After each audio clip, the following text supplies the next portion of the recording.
Yo, what's going on, guys? Welcome back to the channel. Got a little bit of a different type of video for you guys, so hopefully you guys enjoy this, and if you want to keep seeing more videos like this, let me know in the comments down below. I got inspired to make this video from JP Finance. If you guys keep up with his channel, he's been doing this series where some of his viewers will either call or text in, and he'll give his financial input based off of their situation. So I thought it'd be a good idea if I went through the r/personal finance subreddit, basically looked at what questions people are asking, what they need advice on, what situations they're going through, and give my financial input. Now, this is obviously not true financial advice. This is just what I would do if I were in those people's shoes, or what I would recommend. So let's go ahead, let's get into the first situation here. And if you guys want to continue seeing videos like this, let me know in the comments down below. All right, so the way I think I'm going to structure this is I'm going to put a screenshot of the post I'm going to be responding to. I'll read the title, I'll read the description, and then I'll let you guys know exactly what I would do if I was in this financial situation. So this is the first post we're going to be looking at. The title reads, "I bought a house and I don't know what to do," and the description is as follows. I bought a house for $440,000 in August 2025. My income in 2024 was $139,000. 2025 was $169,000. I'm in sales, 100% commission based, no base salary or other type of compensation. The last 6 months, my industry has taken a turn and my income has tanked. I have been taking home just enough to cover my overall expenses and am starting a second job soon. Hindsight is 2020, and I probably should have waited to buy the house, but here I am. Since buying the house, $11,000 in unexpected repairs have come up. There is now something wrong with my plumbing, thinking that maybe another few $1,000s to fix that, but I'm not sure. I'm down to $20,000 in cash savings. I do have $32,000 in my Roth IRA that I can tap into for mega emergencies, but obviously I don't want to do that. I feel like I made a huge mistake and I don't know what to do. I miss the days of renting when I could just call someone to fix my problem that I had for free. Every day I am stressed and worried about the house. What's going to go wrong next? What would you do if you were in my shoes? I feel ridiculous for thinking I want to sell and go back to renting, but I feel like I'm running out of options and money. I can't help but feel like I made a big mistake into all of this. TIA to anyone else who reads this. So let's go ahead. Let's get into exactly what I would do if I was in this person's shoes. Okay, so the good news is I don't think this guy is completely cooked yet. He bought a house for $440,000, making around $160K a year. If you ask me, that's pretty reasonable. The part that gets me is the 100% commission role. That's extremely volatile, and me personally, I don't even know if I would ever sign up for a role that's 100% commission, let alone buy a house with that money. So the first problem that this guy needs to fix, or that I would fix if I were in his shoes, would be the issue of cash flow. So getting a second job to get any type of stable income is the move you have to make here. That should be the first thing on your mind, is stabilizing some sort of income. Even if it's a part-time job at Taco Bell, you need it, right? And I like the fact that he did mention this in the post. So he is looking for second jobs, and that's definitely the first thing I would do. Next, I would really focus on protecting the cash I have left. He said he only has $20,000 in savings left while owning a house that already has a plumbing issue. So that's not really a great spot to be in. So at this point, me personally, I would completely stop investing. So if you're investing into a Roth IRA or to a 401k, I would pull out of all my investments because I need to focus on protecting and growing the cash that I have left. Also, I would definitely not touch the Roth IRA. I know he said it's for mega emergencies, so he is aware about that. But even then, like, touching your Roth IRA and pulling that money out should be the absolute last option. That should be like the option if you are about to live in a cardboard box, because you do not want to lose any of that tax advantage time progress that you've made in that Roth IRA. Next thing is I would really look at how bad the plumbing situation actually is. Like, do you really need to fix it right now? Can it wait a week? Can it wait a month? Can I find a temporary fix? Can I handle part of it myself? If I find a tutorial on YouTube, whatever it might be. Like, personal story here, I had a toilet issue. I called a plumber, said it'd be $350 to fix it. I found the part at Home Depot for $10, and I watched a YouTube video on how to fix it. So is this something I can teach myself? If it's a little leak somewhere, maybe you can put it off, because just because the issue's occurring doesn't mean you have to fix it right away, because right now in this situation, every single dollar that you have matters. So you don't want to unnecessarily spend your money to fix things that definitely can be put off and put later down the road to actually fix. And the last thing he wants to know here is if he should sell the house. And, this is a very controversial thing because a lot of people are going to say sell the house. A lot of people are going to say keep the house. Now, here's my stance on it. He didn't mention having a family. So I'm assuming that this is just a single guy living on his own. In that case, I would seriously consider selling the house. And I know people don't like hearing that, but it really comes down to how fast you can stabilize your income. If you can land a solid second job super quick, maybe you keep the house and write it out. But if you're a couple months away from that and you're still relying on 100% commission, selling that house and going back to renting might be the smarter financial reset, especially if you can make a little bit of money on that house or you don't have a family or kids living with you. So all in all, the main kind of goal here is don't touch your retirement accounts if you can help it. Stabilize your income as fast as possible, protect your cash. And the biggest lesson for everyone watching this, if you're wondering where this guy messed up, when your income is volatile and not guaranteed, and you're working off commission, the last thing you want to do is lock yourself into something that removes all type of flexibility from your life. And the final boss of removing flexibility is buying a house. The next post here reads, "Father's money is sitting in zero interest checking account. So my father is in his late 80s. He has just over $200,000 sitting in a zero interest checking account accessible through his debit card. His memory is starting to go. Meanwhile, my mom is physically and mentally incapable. He also has even more money sitting in his retirement account separately. The bank is concerned that all that money is accessible through his debit card in case he or my mom fall for some scam. I am concerned he is earning zero interest. Even his savings account with a relatively small amount of money in it is still zero interest. Granted, his retirement fund is invested, seems to be doing reasonably well, and he and my mom both get Social Security. They are financially all right for now in a retirement condo, but need higher level of care.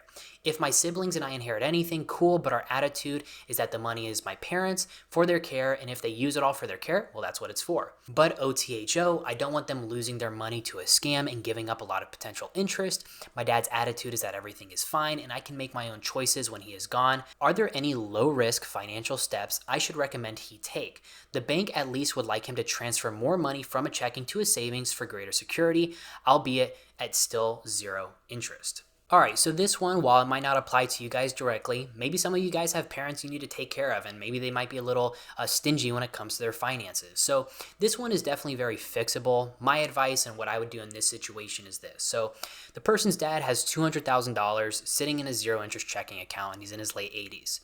First thing is, this is not really a situation where we want to focus on growing this money. This is definitely a defensive situation. We want to protect this $200,000. We're not trying to put it, all on black and double the money overnight. So this is a very simple protect the money and make it simple situation. So as the original poster mentioned, the biggest issue here isn't really the 0% interest. And I know a lot of us who are very financially motivated see the 0% interest and think that's the biggest issue. But it's the fact that the money's just sitting there tied to a debit card. And this is how a lot of older people get scammed, especially if their memory's starting to go. So the first thing that, they need to do as a family is reduce the risk of the dad's money. So I'm talking about basically moving a large chunk of that money, I'd say at least up to 80% of that money, into something that's not easily accessible on a day-to-day basis. So even just separating it from the checking account and removing it all being tied to that debit card automatically is a very big win. Now, the second thing is, okay, obviously we want to earn some type of interest on this money because earning zero interest on $200,000 is pretty brutal if we're being honest. Like, you don't need to go invest in stocks or anything crazy, but there's definitely very safe options right now that at least will pay you some type of interest. So even just a high yield savings account or something super basic, right? You're not trying to maximize returns. You're just trying to not let inflation eat into all of that $200,000. But honestly, the biggest picture here and the biggest takeaway here is care. And I know, the original poster said that his dad's memory is going and the mom's not capable either. So this is when it starts becoming less of like a finance issue and more of a who's going to manage the finances going forward question. Because if no one's really in control, that's where a lot of mistakes happen. And I've seen it, like when parents pass away and money's left to siblings, it can really split families apart. So if I'm in the original poster's shoes, I'm going to have that conversation early as a family with all my siblings, like setting up some type of level of oversight, trying to, help manage accounts, making sure large amounts of money aren't just sitting fully exposed, and having the conversation of who's going to get what when it happens, how to split it, and all of that, going forward. So I actually do respect what he said about money. Like the original poster said, if all of that money gets used for the parents' care, that's what it's there for. That's definitely the right mindset. You don't want any type of greedy mindset when it comes to inheritance.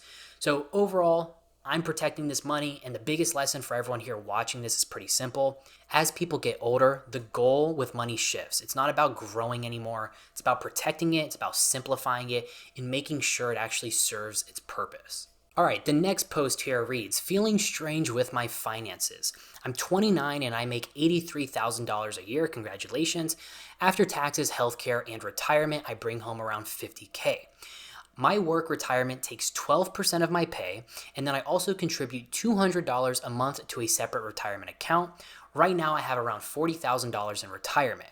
The 12% is not optional, it's mandatory. The $200 I contribute is separately optional.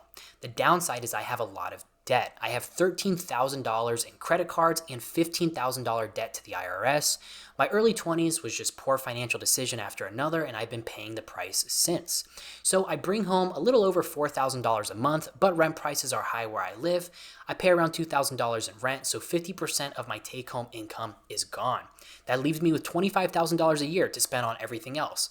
Debt, food, bills, vehicle, no car payment, thank God, etc. I get by, but it's definitely stressful. The only thing that makes me feel somewhat okay is the fact that I have a pretty solid retirement.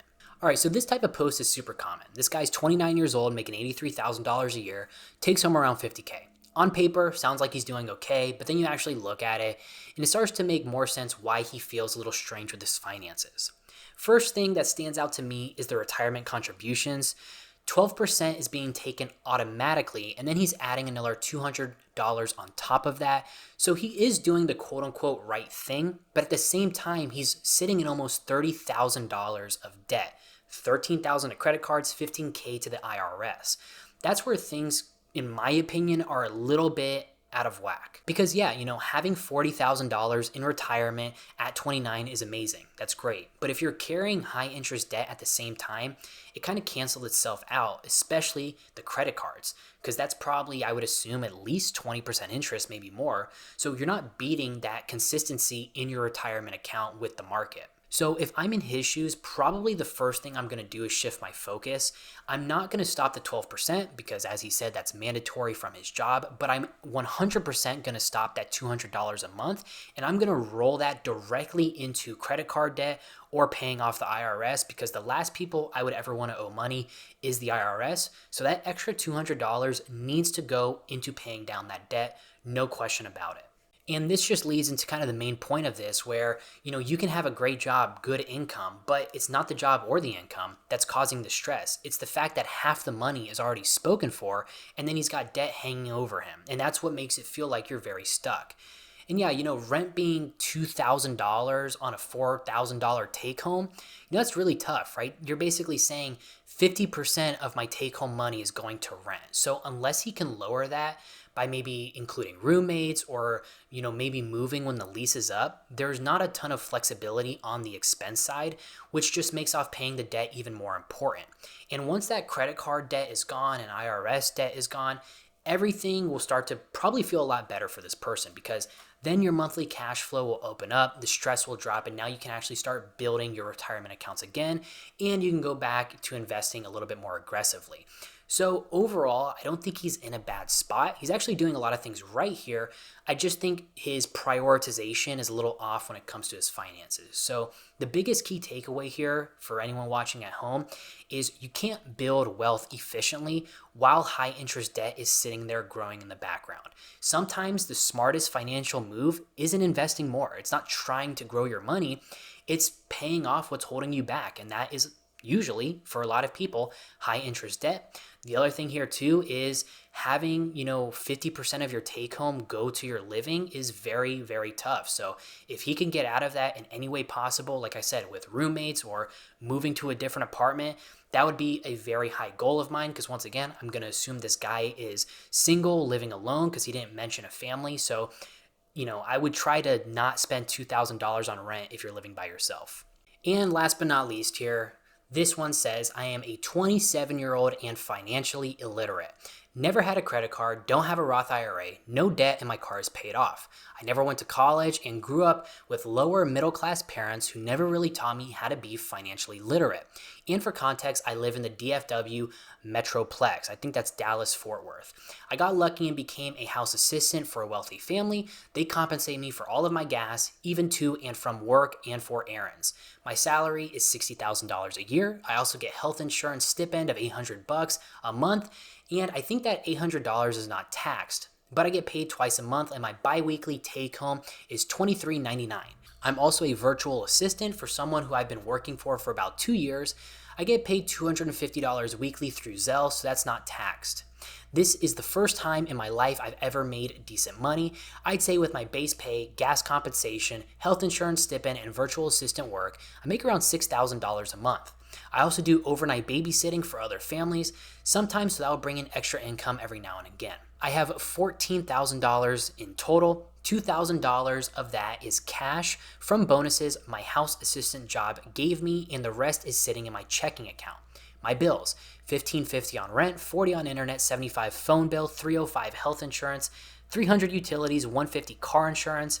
I should also mention I've been getting dental work done to fix my teeth problems I have had over the last year, so that's cost me a couple thousand and usually a couple hundred every month. I've debated in moving in with my parents to save money to buy a house, but even then I'm clueless about the process. I guess I don't really have any particular questions. I'm just wondering how I can be more financially literate moving forward. Please be nice. Well, first thing I'll say with this person is it's easy to be nice because this person's actually in a way better situation than they think of. They're calling themselves financially illiterate, but they have no debt, they have a paid off car, and they're making around $6,000 a month. So that's a pretty solid financial foundation. And just from those things, not having debt and having a paid off car, they're probably more financially literate than they believe themselves. I would say for this person, the only real issue that I see right away is money just sitting there with no direction and no real savings plan around money. Like, they're saying they have $14,000 saved and $2,000 of it is in cash bonuses. Sounds like the rest is just sitting in a checking account. So it's not that they're necessarily doing anything wrong. It's just they don't have a system in place yet, because if they're making $6,000 a month with very low monthly expenses, in my opinion, they should have a lot more than $14,000 saved. So if I'm in their shoes, the first thing I'm going to do is get organized. I'm going to figure out exactly how much I make per month on average, which it sounds like they did, but also exactly how much they spend, because clearly the money is going other places other than just expenses and dental work. Because right now it sounds like money is coming in from a bunch of different places, and when that happens, it's really easy to lose track of where exactly it's all going. Next, I'm probably going to build a very basic setup. So nothing crazy, just a checking account for bills, a savings account for emergencies, and then eventually, once you educate yourself, start a little investing account through like a Roth IRA. Because right now, all your money is just sitting together, which makes it feel a lot more confusing than it actually is. After that, into my second point, I'm going to build an emergency fund. And you're kind of already there with the $14,000, but I would make it very intentional. Find your 3 to 6 months of monthly expenses, throw that in a high yield savings account and call that your emergency fund, and don't check it. And once that's set, now we can actually start building money. So you can open a Roth IRA, starting small, $100 to $200 a month. Maybe take the money you're earning as a virtual assistant, roll that into investments. Doesn't have to be anything crazy, just be very consistent about it. And because they're 27, obviously still time is on their side. They have a lot of time to grow their money. The other thing I would think about is taxes, because some of that income sounds like it's not being taxed automatically. That can come back and bite you later. So I'd start setting some money aside now before that becomes an issue. And as in moving back with your parents, I wouldn't necessarily rush in that direction, but it could definitely help you save faster. So once again, if you're a single guy and your parents are cool with you moving back in and that can save you your rent and your utilities, me personally, I would probably do it. So overall, this is not someone who's behind, and honestly, I don't think this person is financially illiterate like they're saying they are. It's just someone who hasn't necessarily pointed their money in the right direction yet. So the biggest takeaway here for me is being financially literate is not about knowing everything. You don't have to know everything about finances to call yourself financially literate. It's just about having a simple system in place that tells your money where to go. And once you have that, at that point, growing your finances can feel a lot easier, especially if you're in a good situation like this person is. So that's going to wrap it up for this video. Like I said, I hope you guys enjoyed this. I had a fun time making this video. If you guys want to see more videos like this, let me know in the comments down below. I feel like I would, mix it up a little bit instead of doing the same thing over and over. So I look forward to hearing your guys' feedback. Thank you guys for watching this video. I hope you guys have a great day, and I'll catch you guys in the next one. See ya.